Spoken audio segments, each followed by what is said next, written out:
Salam sejahtera di dalam kasih Kristus. Bapak, Ibu, Saudara terkasih, bolehkah saya ajak setiap pribadi kita saat ini bertanya pada diri kita sendiri, apakah saat ini hati saya cinta Yesus atau cinta Mammon? Ini pertanyaan yang sedemikian sederhana, sekaligus sedemikian penting, saudara. Pak, saya rajin ke gereja, Pak. Bahkan saya sudah tertanam di dalam komsel, Pak. Dan bahkan saya juga sudah kompak, Pak. Masa udah begitu hati saya masih cinta Mammon, Pak? Bapak, Ibu, Saudara terkasih, di dalam Alkitab kita menemukan ada seorang yang hidup bersama Yesus 24 jam sehari selama 3,5 tahun penuh. Tetapi hatinya tetap cinta Mammon, saudara. Namanya Yudas Iskariot. Kalau gitu pertanyaannya, apa ukurannya? Apa indikatornya? Apa parameternya? Apa tandanya? Gimana caranya saya bisa tahu saat ini hati saya cinta Yesus atau cinta Mammon?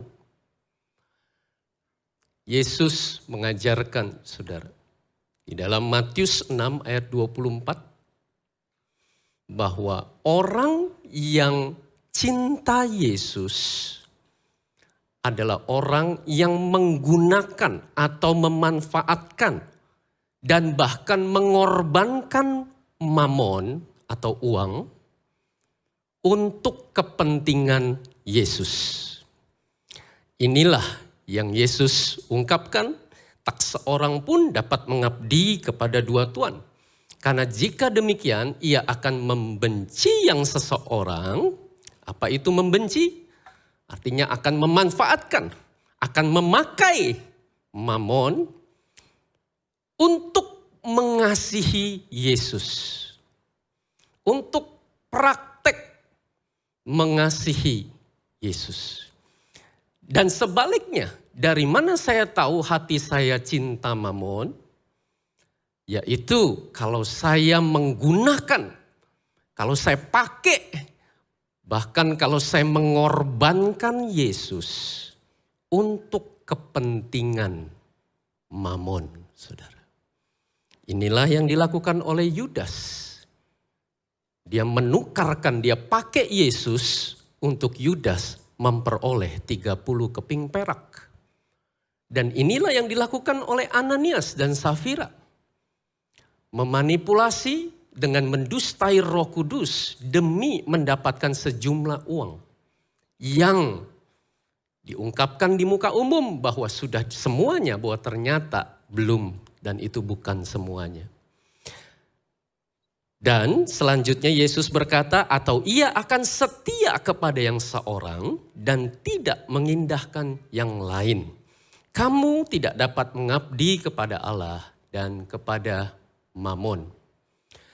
Sekarang mari saya ajak untuk kita lihat apa itu Mammon. Mammon adalah suatu sistem dunia, suatu false belief, kepercayaan yang salah yang menguasai dunia sebagai simbol penimbunan materi, harta, kekayaan, saudara. Mammon berasal dari kata bahasa Aram, saudara, yang secara harafiah artinya adalah that is which one trust. Pribadi yang dipercayakan, saudara.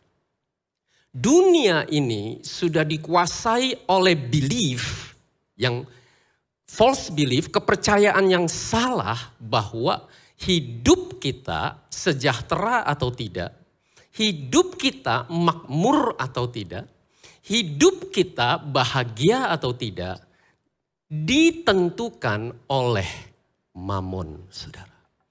Ditentukan oleh seberapa banyaknya uang dan harta yang kita punya.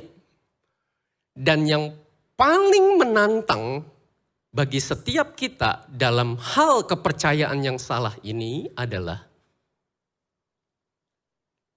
kita bisa temukan banyak orang yang percaya Yesus, orang-orang Kristen, saudara, yang bahkan tidak sadar bahwa sistem kepercayaan ini sudah mengakar begitu dalam dan bahwa hatinya sudah dikuasai oleh mamon.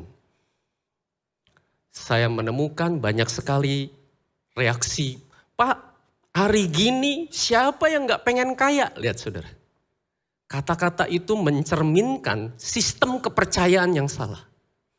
Pak, kita sih gak munafik ya Pak. Ya memang kita butuh uang Pak. Memang uang bukan segalanya, tapi hampir segalanya butuh uang Pak. Lihat saudara, sudah sedemikian mendalam world system ini, sistem kepercayaan ini mengakar di dalam hati dan pikiran kita. Dan seringkali kita sendiri tidak menyadarinya, saudara. Dan pertanyaannya, kenapa mamon itu bisa menjadi tuan, bisa memerintah atas hidup kita, saudara? Karena mamon menjanjikan hal-hal yang hanya bisa diberikan oleh Allah. Mamon menjanjikan rasa aman, tetapi bukan keamanan yang sejati. Dan rasa amannya pun palsu, saudara. Rasanya kalau punya lebih banyak uang, rasanya lebih aman. Dan mamon menjanjikan rasa berkuasa, rasa sukses. Rasanya kalau punya lebih banyak harta, rasanya lebih hebat, lebih sukses, lebih punya banyak pilihan, lebih percaya diri, dan seterusnya. Dan inilah yang terjadi pada orang kaya yang bodoh itu, yang termakan oleh tipu daya mamon ini, saudara. Dia berkata kepada jiwanya, tenanglah hai jiwaku, beristirahatlah, makanlah, minumlah, bersenang-senanglah. Saya mau ajak untuk setiap kita tanya diri sendiri, apakah di dalam benak kita pernah berpikir seperti orang kaya yang bodoh ini? Bahwa kita mengumpulkan sampai satu titik uang dan harta sedemikian banyak, sampai kita nggak perlu kerja lagi, sampai kita bisa cover semua biaya, sampai kita mencapai tingkat kehidupan di mana kita tidak akan berkekurangan, dan itulah yang kita pikir hidup bahagia dan sejahtera, saudara. Tetapi Yesus berkata, orang yang demikian adalah orang yang bodoh, saudara. Jadi ukurannya apa ketika saya sudah dikuasai mamon, saudara? Yaitu jika hati saya lebih melekat kepada mamon. Saya lebih mempercayakan diri saya kepada mamon daripada kepada Allah. Hati saya lebih lekat kepada mamon daripada kepada Allah. Saat itulah mamon sudah menjadi tuan atas hidup kita. Karena kita melihat bahwa dengan adanya mamon yang banyak, harta yang berlimpah, uang yang lebih dari cukup, maka hidup saya aman, maka hidup saya sejahtera, semua kebutuhan bisa terpenuhi, saya tidak usah takut kekurangan, dan seterusnya, saudara. Tetapi dengar, saudara, apa yang Yesus katakan, dengar murid-murid Yesus. Mamon itu tidak jujur, saudara. Mamon itu pendusta. Semua yang kita pikir itu, saudara, itu adalah dusta mamon. Saudara. Itu ilusi, saudara. Karena kebenarannya tidak demikian. Hidup kita ditentukan ada di tangan Allah, saudara. Bukan oleh mamon. Dan orang-orang yang termakan oleh tipu daya mamon ini, saudara, makanya hidupnya dihimpit oleh kepercayaan yang salah ini dan dia menjadi gugur, saudara. Bahkan menjadi mati rohani, mengerikan. Saudara, kalau kita lihat di Alkitab, orang-orang yang demikian ini akhir hidupnya mengerikan, saudara. Yudas mati bunuh diri. Ananias dan Safira mati di tempat, saudara. Begitu seriusnya Allah terhadap mamon. Nah, sekarang pertanyaannya, tapi kenapa masih banyak orang yang bisa tertipu, yang bisa termakan oleh tipu daya mamon ini? Yesus menjelaskan, karena di mana hartamu berada, di situ juga hatimu berada. Kita mau perhatikan, saudara. Uang ini bukanlah sekedar selembar kertas atau sekeping koin yang dicetak, saudara. Tetapi di dalam selembar kertas ini, saudara, tersimpan muatan nilai.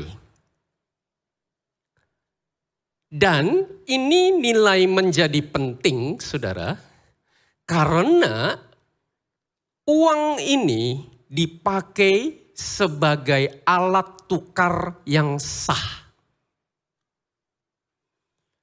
Dan saudara, Yesus menjelaskan di mana hartamu berada, di situ hatimu berada.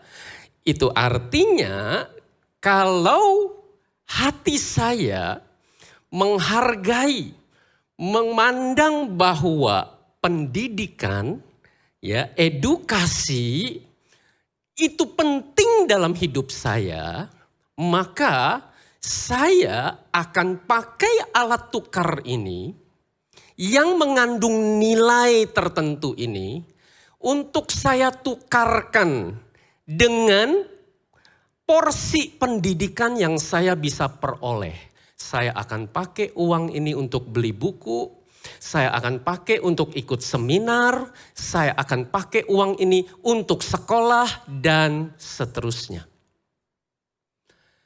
Kalau hati saya memandang bahwa rekreasi, entertainment adalah hal yang penting di dalam hidup saya, maka saya akan pakai uang ini untuk ditukarkan dengan entertainment yang saya bisa peroleh. Karena itu penting bagi saya. Saya akan pakai uang ini untuk kuliner, makan-makan di mana-mana. Saya akan pakai uang ini untuk saya bisa nonton, saya langganan Netflix, saya bisa jalan-jalan ke negara-negara di dunia dan seterusnya. Demikian pula, saudara, kalau saya memandang relasi itu penting bagi hidup saya, maka saya akan pakai uang ini untuk saya traktir makan teman-teman saya, untuk saya beli kado, untuk saya kasih teman-teman saya, dan seterusnya. Itu artinya apa yang saya lakukan dengan uang saya menunjukkan apa yang saya hargai dari hati saya. Dan dengan demikian, pergerakan aliran uang saya menandakan pergerakan aliran dari hati saya. Bapak, Ibu, Saudara terkasih, sampai di sini tidak ada yang salah, saudara. Ini menjelaskan bahwa cash flow signifies the flow from our heart. Aliran uang menandakan aliran dari hati saya. Yang menjadi masalah dan menjadi bahaya adalah ketika di dalam proses ini terjadi, Mamon membawa saya sampai satu titik saya berpikir, oh kalau begitu makin banyak uang saya bisa makin banyak memperoleh apa yang hati saya inginkan. Wow, ini berbahaya sekali saudara. Sehingga kita menjadi cenderung untuk mengumpulkan mamon, untuk supaya mamon gimana caranya lebih banyak, bahkan sampai kebablasan dengan cara-cara yang tidak berkenan di hadapan Allah, supaya saya bisa mencapai apa yang saya kira hidup saya sejahtera. Maka saya bisa memperoleh ini dan itu, saya bisa memenuhi kebutuhan ini dan itu di dalam hidup saya karena mamon, karena uang saya berjumlah banyak. Inilah hidup yang berpusatkan mamon, saudara. Dan orang yang demikian, firman Tuhan berkata, menyiksa dirinya dengan rupa-rupa penderitaan, saudara. Yang Yesus ajarkan adalah Kristus harus menjadi pusat. Mamon itu harus ada di dalam kerajaan pemerintahan Allah.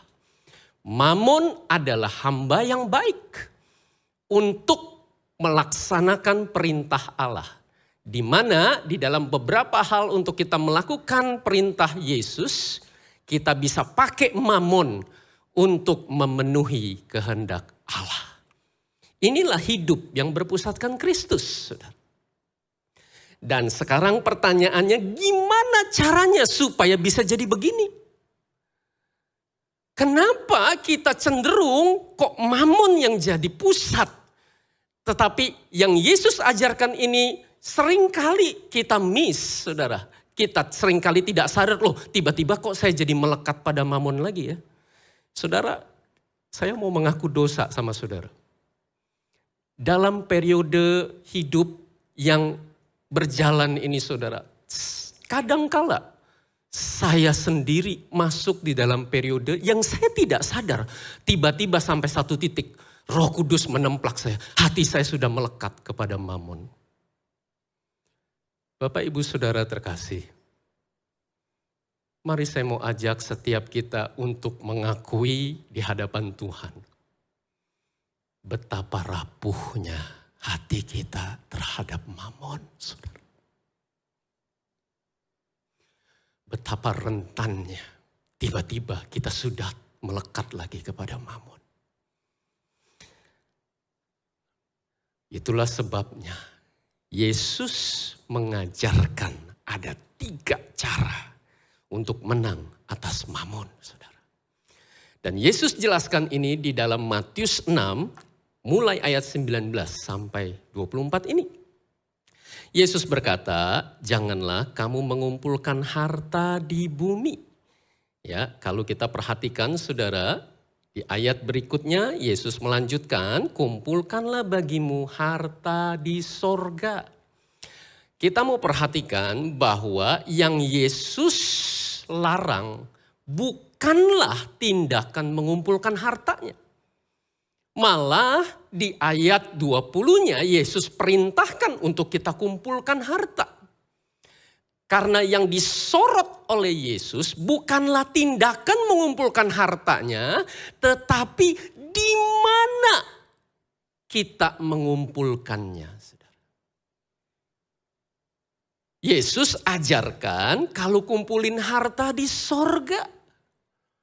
Nah, pertanyaannya saudara, ini pertanyaan sedemikian sederhana.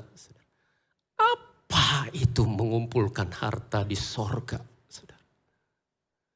Inilah yang menjadi perenungan saya berbulan-bulan, saudara. Bahkan bertahun-tahun, saudara. Apa mengumpulkan harta di sorga itu apa? Apakah berarti ya sudah kita kasih duit sama Allah? Kita kasih persembahan, kita kasih kepada Yesus. Saudara, Yesus tidak butuh uang kita, saudara. Bahkan uang yang ada pada kita datangnya dari Yesus. Dia adalah yang awal dan yang akhir. Semua yang ada pada kita dan semua bumi, alam semesta serta segala isinya itu adalah kepunyaan Allah. Jadi apa itu mengumpulkan harta di sorga? Dan biar saudara, Roh Kudus yang menyingkapkan kebenaran ini buat kita semua.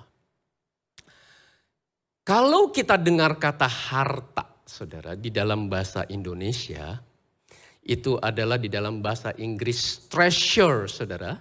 Maka yang ada di benak kita itu adalah kata benda, saudara. Uang, ya, benda-benda, barang-barang mewah, emas, perak, dan seterusnya. Ya, itu benar, saudara. Nah, yang kita mau mengerti, saudara, bahwa di dalam bahasa Inggris, termasuk di dalam bahasa aslinya Yunani, saudara, kata treasure itu bukan cuma berarti kata benda. Tetapi ada kata to treasure. Artinya itu kata kerja, menghargai. To treasure the treasure artinya menghargai harta. Artinya mengapresiasi. Kita memberikan nilai yang tinggi. Itulah to treasure, saudara.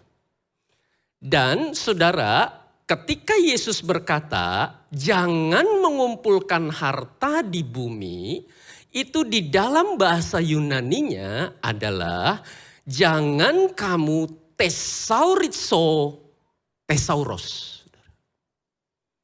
Thesaurizo adalah kata kerjanya, thesauros adalah kata bendanya, thesauros adalah harta, thesaurizo adalah menghargai, mengapresiasi, memberikan nilai yang tinggi.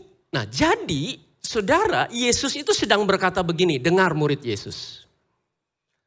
Di ayat 19, janganlah kamu memberikan nilai yang tinggi kepada harta di bumi. Jangan kamu menempatkan harta di bumi sebagai yang terpenting. Jangan kamu mengapresiasi harta di bumi sedemikian rupa bahwa itu adalah hal yang besar, yang bernilai bagi kamu. Di ayat berikutnya, kata mengumpulkan harta itu juga menggunakan kata yang sama. Yesus sedang berkata, berilah nilai yang tinggi kepada harta di sorga. Tempatkanlah harta di sorga sebagai sesuatu yang utama. Apresiasi harta di sorga sebagai sesuatu yang terpenting. Jadi saudara, Yesus sedang berkata bahwa harta di sorga itu jauh lebih penting daripada harta di bumi. Saudara. Sekarang pertanyaannya, apa itu harta di sorga, saudara? Paulus berkata, saudara, sebab di dalam dialah tersembunyi segala harta, hikmat dan pengetahuan. Harta di sorga adalah Yesus sendiri, saudara. Dan ini digambarkan oleh Yesus di dalam Matius 13 ayat 44. Hal kerajaan Allah adalah seumpama seorang yang menemukan harta terpendam di ladang. Siapa itu harta terpendam di ladang? Itulah Yesus, saudara. Lalu ia memendamkannya lagi dan ia pergi dengan sukacita menjual seluruh miliknya, lalu kembali untuk membeli ladang itu, saudara. Wow. Itu artinya, saudara, Yesus sedang mengajarkan, kalau kamu mau menang atas mammon, jadikan aku harta paling berharga di dalam hidupmu. Yesus yang terutama di dalam hidupmu. Nah, jadi terus gimana prakteknya? Nah, saudara, Yesus mengajarkan ini kepada sang pemuda kaya. Bagaimana cara mengumpulkan harta di sorga? Bagaimana menjadikan Yesus yang terutama, harta yang paling bernilai?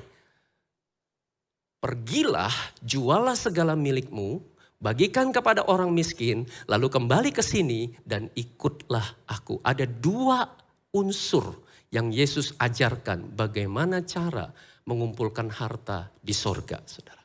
Yang pertama adalah praktek mengasihi Yesus dengan menggunakan harta.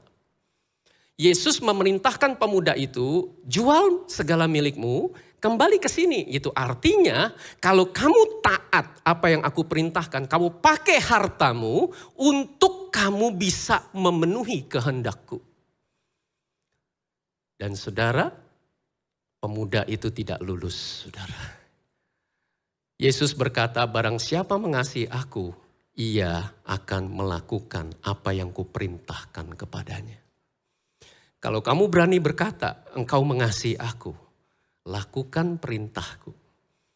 Coba saya mau ajak setiap pribadi kita tanya diri sendiri, apakah saya taat bayar perpuluhan? Apakah saya taat bayar pajak? Apakah saya taat Yesus perintahkan saya memberi? Apakah saya taat untuk saya lakukan urusan-urusan pekerjaan saya dengan jujur, dengan timbangan yang adil, bukan dengan neraca serong? Apakah saya lakukan pekerjaan saya dan usaha saya, semua yang saya lakukan dengan bersih dan berintegritas, tidak melanggar hukum-hukum Allah? Saudara, kalau demi mamon kita jadi melanggar perintah Yesus, tanya diri sendiri, apakah hati saya cinta Yesus atau cinta mamon? Dan unsur kedua yang Yesus ajarkan adalah praktik mengasihi sesama menggunakan harta. Ketika kita melihat orang berkekurangan, saudara, orang yang bahkan saudara untuk makan aja saudara enggak punya uang. Saudara, tapi hati kita sama sekali tidak tergerak. Tanya diri sendiri, apakah mamon sudah menguasai hati saya? Yang kedua, saudara, Yesus mengajarkan di dalam ayat berikutnya, Yesus bicara tentang mata, saudara. Dan Yesus berkata, jika matamu jahat, di dalam bahasa Yunaninya itu, jika matamu poneros, kata poneros ini adalah kata yang sama yang dipakai di dalam perumpamaan orang-orang upahan di kebun anggur, saudara. Ketika tuan dari pemilik kebun anggur itu berkata, ya, ketika pekerja-pekerja yang dari pagi itu protes karena ternyata yang kerja 1 jam dibayar 1 dinar, mereka yang sudah dari pagi kerja 12 jam, 9 jam juga dibayar 1 dinar. Dan tuan ini berespon demikian, tetapi tuan itu menjawab seorang dari mereka, saudara, aku tidak berlaku tidak adil terhadap engkau. Bukankah kita telah sepakat sedinar sehari?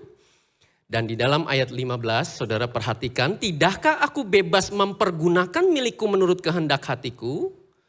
Atau iri hatikah engkau? Kata iri hati di situ, atau poneroskah engkau? Jadi tuannya itu sedang berkata, atau apakah matamu jadi jahat karena melihat aku juga bayar 1 dinar kepada yang kerja 1 jam? Apa itu mata yang jahat, saudara? Mata yang jahat adalah mata yang tidak bisa melihat kebaikan Allah sebagai anugerah terindah. Tetapi justru yang terjadi adalah buruk, saudara.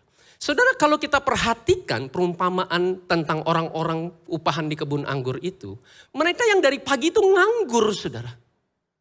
Mereka orang-orang nggak ada kerjaan dan dipungut oleh tuannya. Yuk sini, kamu kerja di kebun saya ya. Ya, saya bayar kamu ya. Kita sepakat, deal 1 dinar. Sudah sepakat, saudara. Dan saudara, orang itu, saudara, yang kerja dari pagi enggak bisa melihat kemurahan hati Allah yang sudah menganugerahkan anugerah yang besar kepada mereka. Tetapi yang terjadi apa? dia membandingkan, saudara. Nah, sini saudara. Mata yang jahat itu mulai terjadi pada kita ketika kita mulai compare. Kok dia bisa punya mobil itu ya? Kok dia baru kerja berapa lama? Kok bisa sampai titik itu ya? Saya belum, dan seterusnya.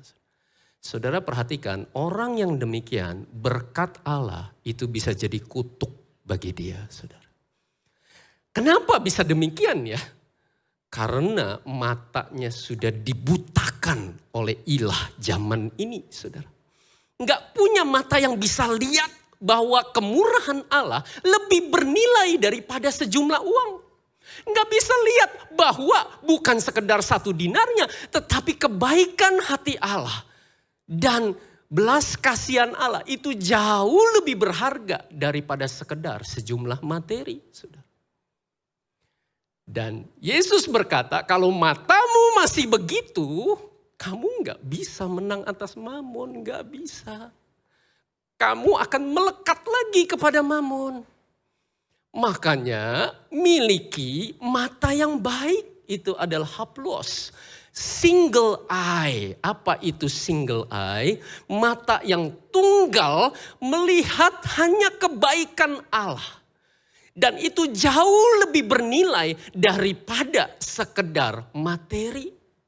Jadi poin kedua ini Yesus sedang mengajarkan kepada kita miliki mata yang baik, yaitu jaga perspektif kamu, jaga cara pandang kamu untuk tetap fokus pada kebaikan Allah, kemurahan Allah, anugerah Allah, kasih setia Allah, rahmat Allah, dan semua kepenuhan Allah. Lebih daripada sekedar jumlah uang. Saudara. Dan yang terakhir, saudara. Yesus melanjutkan di ayat yang ke-24. Tak seorang pun dapat mengabdi. Kata mengabdi di situ adalah duleo yang asal katanya dari doulos, saudara. Dan konsep doulos adalah hamba yang dimiliki oleh tuannya. Kalau kita sekarang punya ya misalnya asisten rumah tangga, bulan ini dia bisa kerja di rumah kita, bulan depan dia bisa berhenti, pindah ke tetangga kita, saudara. Itu bukan doulos. Doulos artinya hamba itu kepunyaan tuannya, saudara. Itulah sebabnya Yesus berkata, kamu gak bisa mengabdi kepada 2 tuan. Karena kamu doulos. Kamu tuh milik siapa? Kamu milik Allah atau milik mamon? Dan ini menjadi penting, saudara. Karena konsep doulos ini berarti, saudara, kamu tidak dapat mengabdi kepada Allah kalau kamu mengabdi kepada mamon. Apa itu mengabdi kepada mamon? Yaitu menyerahkan seluruh hidup saya pada mamon. Untuk saya beroleh upah semua yang mamon bisa berikan pada saya. Yang adalah dusta. Yang adalah janji palsu. Yang adalah janji kosong, saudara. Dan apa itu mengabdi kepada Allah? Adalah menyerahkan seluruh hidup saya pada Allah. Dengan saya beroleh upah semua yang Allah bisa berikan pada saya. Nah sekarang pertanyaannya, gimana caranya supaya kita punya hati yang cenderung kepada Allah daripada kepada mamon? Karena secara alamiah kita orang berdosa, hati kita rapuh, saudara. Hati kita rentan, hati kita begitu lemah sampai walaupun hari ini kita percaya kepada Yesus, tetapi itu tidak menjamin, saudara, bahwa kita akan terus melekat kepada Allah. Itulah sebabnya Yesus mengajarkan di dalam doa Bapa kami, janganlah membawa kami ke dalam poneros. Saudara, lepaskanlah kami daripada poneros. Yang jahat itu adalah poneros. Setiap hari kita harus berdoa lepas daripada poneros. Karena setiap hari cobaan itu datang untuk kembali meraih hati kita cenderung kepada mamon. Nah, gimana caranya supaya kita punya hati yang cenderung melekat kepada Allah? Inilah yang diteladani oleh Paulus, saudara. Di dalam Filipi 3 ayat 8, Paulus mengajarkan bahwa kunci untuk mengabdi kepada Allah terletak pada malahan segala sesuatu kuanggap rugi karena pengenalanku akan Kristus. Jadi kuncinya adalah terus bertumbuh di dalam proses mengenal Allah secara pribadi. Siapa pribadi Allah bagi saya? Dan di dalam konteks ini Yesus menjelaskan di dalam Lukas 12 ayat 32. Siapa pribadi Allah? Yesus berkata, janganlah takut hai kamu kawanan kecil. Kenapa Yesus panggil kita kawanan kecil? Karena Yesus adalah gembala, saudara. Dan bukan cuma gembala, Allah itu adalah Bapamu. Dan Allah itu adalah Rajamu. Akulah gembala yang memenuhi segala kebutuhanmu. Aku yang menyediakan apa yang engkau butuhkan. Aku Bapakmu yang peduli kepadamu, yang mengerti apa kebutuhanmu. Dan aku Raja yang sanggup memenuhi semuanya itu. Dan aku yang punya otoritas dan memberikan otoritas itu kepadamu. Saudara, kalau kita mengerti kebenaran ini, kita mengenal dan terus bertumbuh di dalam pengenalan akan Allah. Hati kita akan terus melekat kepada Allah. Dan kita bertumbuh mengenali pribadi Allah sebagai gembala, sebagai Bapa, dan sebagai Raja kita. Demikian firman Tuhan. Mari saudara, saya ajak kita tundukkan kepala, kita datang kepada Tuhan. Berapa banyak Bapak Ibu Saudara engkau yang dengar firman Tuhan hari ini. Engkau berkata di dalam hatimu, Tuhan, saya periksa hati saya. Saya tidak sadar bahwa hati saya sudah melekat kepada Mammon. Bahwa hati saya sudah tidak lagi melekat kepadamu Tuhan. Dan engkau mau bertobat. Engkau mau berkata kepada Tuhan, Tuhan aku mau kembali kepadamu Yesus. Yesus aku mau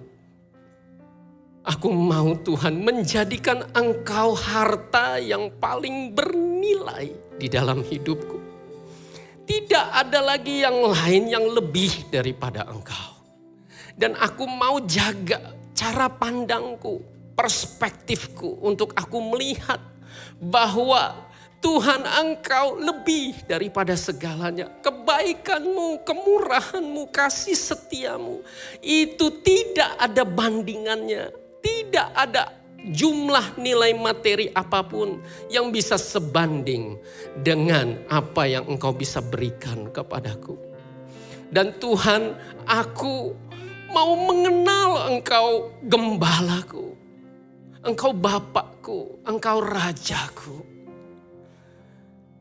Saudara yang berkata demikian, mari saya ajak. Saya sering kali melakukan ini, saudara.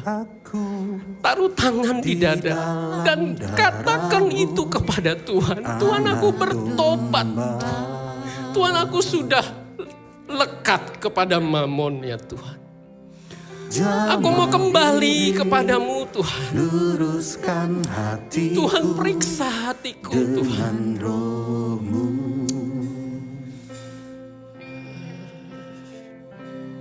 Ku rindu kemuliaan Tuhan, lebih dari segala harta. Jadikan ku hamba berkenan kepada. Katakan lebih dari segalanya. Lebih dari segala. Mari saya ajak kita sembah dia. Kita hormati dia. Dialah yang paling bernilai di dalam hidup kita. Mari bangkit berdiri, angkat tangan, sembah. Mari kita tinggikan Yesus. Dialah yang terutama, dialah yang paling utama, dialah yang paling berharga di dalam hidup kita. Yes.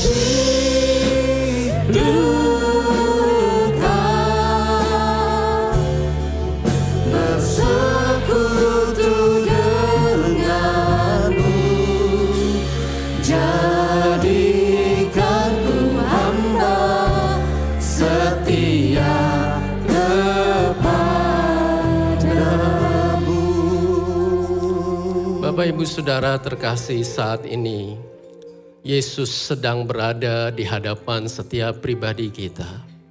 Dan Yesus sedang berurusan secara pribadi dengan hati setiap kita.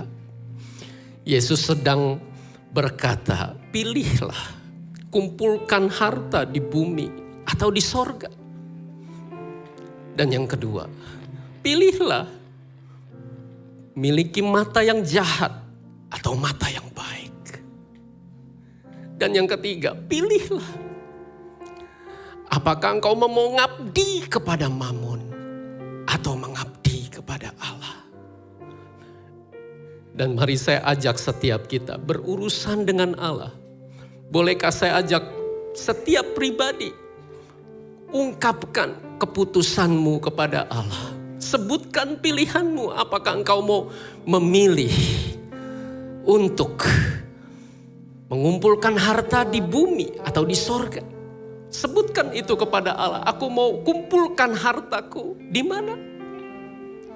Dan sebutkan kepada Allah, aku mau punya mata yang jahat atau yang baik. Dan katakan kepada Allah, aku mau mengabdi kepada Mammon atau kepada Allah. Dan biar saudara, keputusan kita ini adalah keputusan yang menjadi perjanjian antara pribadi kita dengan Allah.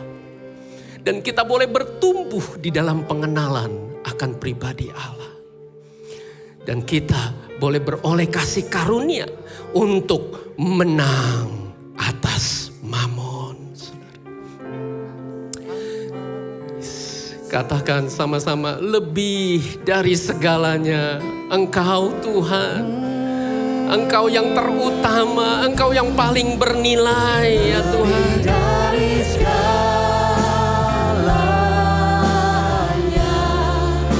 ku ingin Kau Tuhan.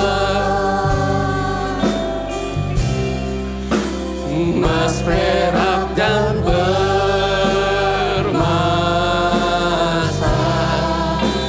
tiada arti.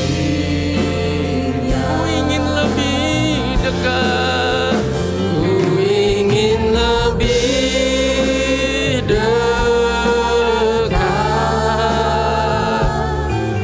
bersekutu denganmu, jadikan ku hamba setia kepadamu. Roh Kudus yang melanjutkan kebenaran-Mu untuk kami beroleh anugerah untuk melakukannya dalam hidup kami sehari-hari. Tuhan, kasih karunia-Mu yang memampukan kami untuk kami mengumpulkan harta di sorga. Untuk kami memiliki mata yang baik. Untuk kami mengabdi kepada Allah. Dan Tuhan, kami beroleh anugerah untuk hidup menang atas Mammon. Kami pakai Mammon demi kepentingan kerajaan Allah. Kami gunakan Mammon untuk memenuhi kehendak-Mu di bumi seperti di surga. Kami korbankan Mammon untuk kepentingan kerajaan Allah. Terima kasih untuk firman-Mu Tuhan. Firman-Mu ya dan amin. Dan firman-Mu yang terus memelihara jiwa kami. Di dalam nama Yesus. Amin.